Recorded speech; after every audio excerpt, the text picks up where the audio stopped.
This is marriage wisdom for wives who want a long marriage. And today I want to talk about emotional distance. Because emotional distance does not arrive loudly, it arrives quietly. Most wives cannot point to a single moment and say, "This is when everything changed." It happens gradually. You are still in the same house, still sharing the same bed, still sharing the same responsibilities, still speaking, still functioning as husband and wife. But emotionally, something feels different.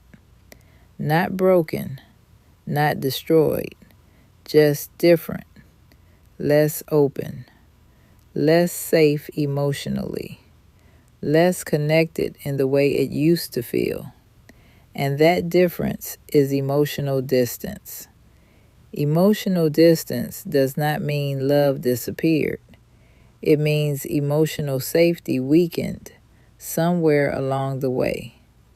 And many wives blame themselves for this. They ask themselves questions they never used to ask. Am I expecting too much? Am I being too sensitive? Am I creating something that is not really there? But emotional distance is not imagined. It is felt. It is felt in the way conversations change. It is felt in the way emotional openness changes. It is felt in the way vulnerability becomes more guarded. You begin sharing less, not because you do not have anything to say, but because emotional sharing does not feel as safe as it once did. And this happens to husbands too. Men experience emotional distance differently. Many men do not have the same emotional language to explain what they feel, but they feel it. They feel when emotional safety changes. They feel when emotional connection weakens. They feel when something becomes different inside the marriage. And often, men do not withdraw because they do not care. They withdraw because they do not know how to fix what they cannot clearly define. And wives interpret that withdrawal as emotional absence, while husbands experience it as emotional uncertainty. Both people are hurting in different ways. Both people are protecting themselves in different ways. And emotional distance grows in that space. Not because either person stopped loving the other, but because emotional safety weakened quietly. This is why emotional distance is dangerous if it is ignored.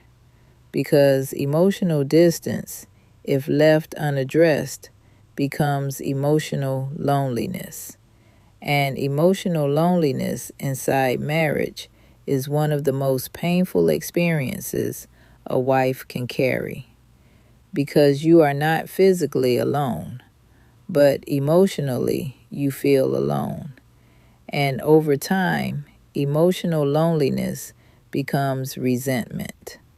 Not explosive resentment, quiet resentment, heavy resentment, the kind of resentment that does not yell, the kind of resentment that withdraws, the kind of resentment that protects itself.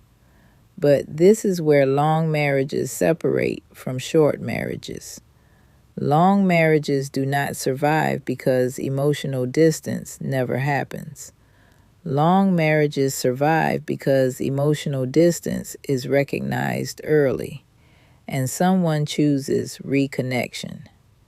Not because it is easy, but because the marriage matters, because the life built together matters, because the commitment still matters. And in long marriages, that responsibility does not belong to only one person.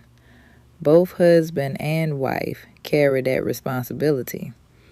There will be seasons where the wife notices emotional distance first, and there will be seasons where the husband notices it first. But long marriages survive when at least one person chooses reconnection instead of emotional withdrawal. Reconnection does not always begin with a conversation. Sometimes it begins with presence. Sometimes it begins with kindness. Sometimes it begins with emotional openness again. Sometimes it begins with lowering emotional defenses. Sometimes it begins with remembering why the marriage was built in the first place. Because long marriages are not sustained by feelings alone. They are sustained by emotional maturity, by emotional awareness, by emotional responsibility, and by two people who understand that emotional distance is not a signal to abandon the marriage. It is a signal to protect it. Jake and I have experienced seasons of emotional distance in our marriage over the years, not because we stopped loving each other, but because life is real. Stress is real. Responsibility is real. Fatigue is real. And emotional distance can develop when two people are carrying heavy things individually while still functioning as partners. But emotional distance never destroyed our marriage because neither of us allowed emotional distance to become emotional abandonment. We stayed present. We stayed committed.